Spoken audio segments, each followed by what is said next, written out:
네, 기술적 분석입니다. 자, 나스닥 기준 어제 1.58%의 상승이 나왔습니다. 자, 그럼 우리가 어떻게 이제 대응을 할 것인가 말씀을 드리려면 제가 과거에 어떻게 말씀을 드렸고 실제 시장이 어떻게 움직였는지 한번 복습을 해드리는 게 더 좋을 것 같다는 생각이 들었어요. 왜냐하면 시장이 움직이는 흐름 자체, 추세 자체를 말씀을 드려야 앞으로 어떤 식의 움직임이 나올지를 예상하시는데도 도움이 될 것 같다는 생각이 들었습니다. 자, 그럼 간단히 한번 말씀을 드려볼게요. 제가 4월 18일부터 유튜브를 시작했고, 자, 이때부터 추세가 무너진 상태이기 때문에 이러한 추세선상을 뚫는 모습이 나오지 않으면 계속 하락이 이어질 것이다 말씀을 드렸어요. 자, 그리고 5월 말에 이런 식으로 추세선에 도전하는 모습이 나왔었고, 저는 이때 보여드렸던 이 단기 추세, 자 보세요. 자, 이 단기 추세를 뚫었기 때문에 유의미한 반등이 나올 것이다. 이때 5월 26일에 말씀을 드렸습니다. 자, 그래서 실제로 한 10% 이상의 상승이 나왔고 그 다음에 대추세선을 뚫기 위해서는 시간이 필요하다. 그런데 가야 될 때 가지 못하기 때문에 손절을 하시는 게 나을 것 같다 말씀드리자마자 그 주에 이런 식의 큰 폭의 하락이 나왔습니다. 그 뒤로 이 큰 추세선을 다시 도전하는 모습이 나왔고, 자, 이때 FN주 같은 경우 이 추세선을 먼저 뚫고 올라가는 모습이 나와서 관심을 가지라고 말씀을 드렸다가 다시 추세선을 맞고 떨어지는 모습이 나왔어요. 그래서 제가 이때 조금 성급했던 것 같다라고 영상을 찍어서 직접 말씀을 드리면서, 하지만 저점 자체가 올라오고 있기 때문에 어쨌든 이때 이 가격선은 다시 회복을 할 것이다 라고 말씀을 드렸고, 한 일주일 만에 그 전고점을 회복하는 모습이 나왔습니다. 다만 삼각추세의 수렴 패턴으로 이렇게 저점이 높아지면서 수렴하는 방식으로 움직일 것이기 때문에 단기적으로는 또 하락이 나올 수 있다 말씀드렸고, 실제로 이렇게 삼각추세 수렴대로 움직이는 모습이 나오면서 지금 현재 이 추세를 뚫고 올라온 거예요. 그러니까 솔직하게 말씀을 드리자면 계속해서 대응을 강조를 해드렸고, 단기적으로 제가 보는 흐름대로 이러한 대응 추세에 맞게 지금 현재 주가가 움직이고 있습니다. 자, 그렇다면 어떻게 앞으로 움직일 것인가? 저는 그래서 말씀을 드리는 거예요. 이 삼각추세 수렴 패턴의 상단을 뚫고 올라왔기 때문에 단기적으로 상승이 나올 수 있다. 하지만 이런 식의 상승은 나오지 않을 것이다. 왜냐? 매물대가 이렇게 많기 때문에 매물대를 소화하면서 움직이는 모습을 보일 것이다. 그래서 지금 오늘부터 첫 패턴에서 이런 식으로 뛰어가는 모습이 나온다면 이때가 매수 타이밍이 아니라 다시 이렇게 매물대를 소화하는 하락이 나올 것이기 때문에 급하게 생각하실 필요가 없다라고 말씀을 드린 거예요. 그래서 지금 대응 방식대로 간다면 단기적으로 상승을 보시는 분들은 원지수, 자 QQQ든 나스닥이든 S&P 500이든 10에서 15% 정도의 상승, 단기적인 상승을 목표로 하시고, 그때쯤에는 어차피 매물대든 수익 실현 매물이든 매물이 출하될 수밖에 없습니다. 그때는 어느 정도의 하락이 다시 나올 것이기 때문에 이때에 맞춰서 또다시 비중을 늘리시는 식의 대응을 해주시면 된다는 거예요. 그럼 그 이후에도 계속 오를 것입니까? 그거는 아무도 장담을 못합니다. 왜냐? 위쪽에 매물대가 더 크기 때문에 결국 매물에 눌려서 힘을 잃는다면 다시 이 추세 상단 바닥까지 이런 식으로 움직이는 모습이 나올 확률이 높아요. 그 다음에는 매수세와 매도세의 결국 대결로 갈 수밖에 없습니다. 그게 몇 년이 걸릴지, 뭐 아니면 단기간에 이 매물대를 소화할지, 그것은 아무도 예측할 수가 없어요. 다만 단기적으로는 우리가 추세선 상단을 뚫었기 때문에, 그리고 박스권 상단을 뚫었기 때문에 어느 정도의 단기적인 10에서 15% 정도의 상승을 예측해 볼 수가 있다. 이렇게 생각을 해주시면 되는 겁니다.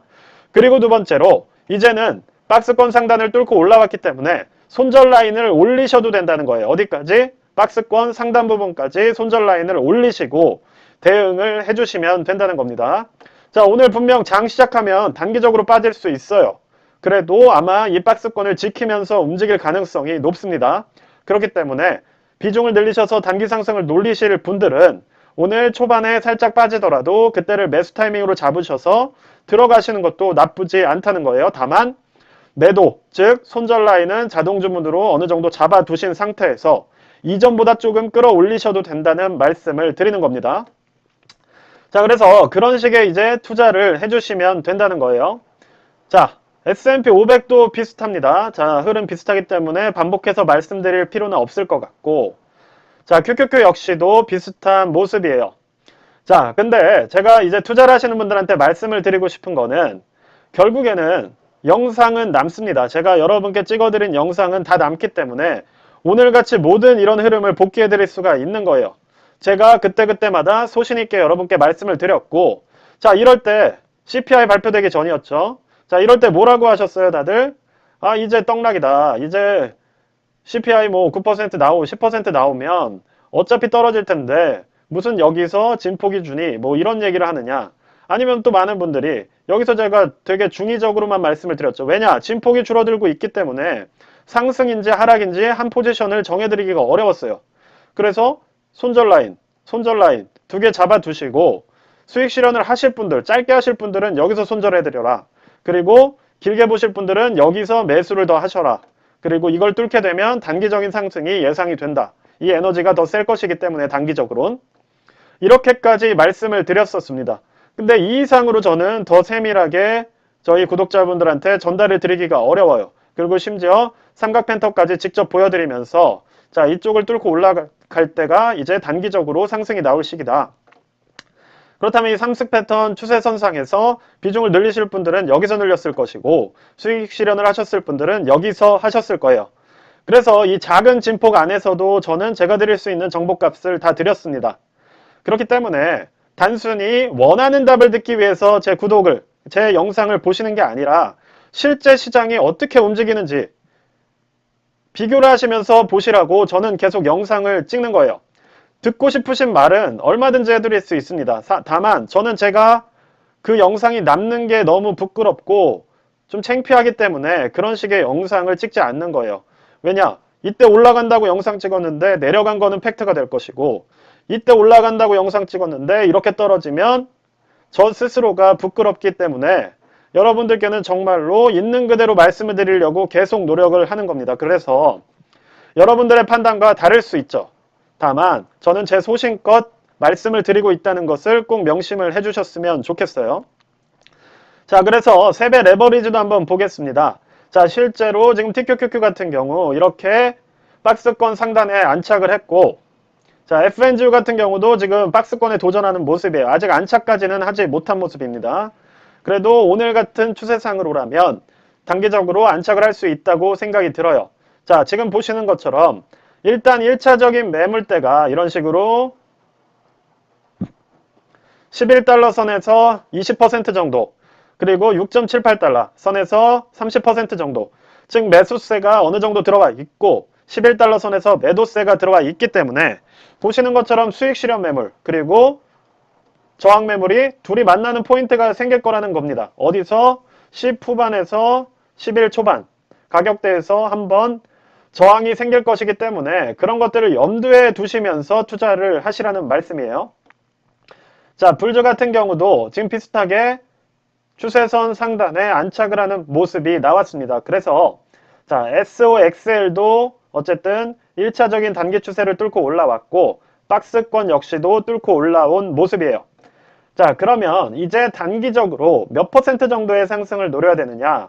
원지수를 기준으로 보시는 걸 추천을 드린다는 거예요. 그래서 자, 나스닥이든 QQQ든 자, 이렇게 박스권 상단에 안착을 했다면 1차적으로 311 저항선을 뚫는지 확인을 하시고 장기적으로는 330선에서 강한 저항이 나올 확률이 높기 때문에 10에서 15% 그리고 세배 레버리지 기준으로는 좀 더 보수적으로 20% 정도의 수익률을 목표로 투자를 해주시면 될 것 같다는 겁니다. 자, 그래서 단순히 이것이 길게 올라갈 것이다 이런 식의 투자가 아니라 자, 박스권을 뚫은 것은 아주 좋은 일이지만 어차피 매물대 상당히 많은 매물대 그리고 여기서 들어온 매수들이 이제 수익 실현 매물이 나올 것을 예상을 하셔서 충분히 어느 정도의 이렇게 수익 실현 라인을 정해두신 상태에서 대응을 하시라. 저는 이렇게 조언을 드린다는 거예요. 그래서 오늘 같은 경우도 무조건 매수, 무조건 매도가 아니라 의미 있는 상승이 나올 자리가 왔다. 하지만 상승 자체는 길게 가지는 않을 것이다. 어쨌든 매물대를 맞고 떨어지면서 이렇게 소화하는 모습이 나올 것이기 때문에 이 상승을 먹으실 분들은 들어가려면 어제 혹은 그저께 뭐 아니면 이때 이미 과거에 들어가신 분들이 많을 거 아니에요. 그리고 뭐 마지막으로 들어가실 거라면 오늘 살짝 조정이 나올 때라도 들어가셔서 단기적인 상승을 노리시는 게 좋을 것 같다. 이렇게 말씀을 드릴 수 있을 것 같아요.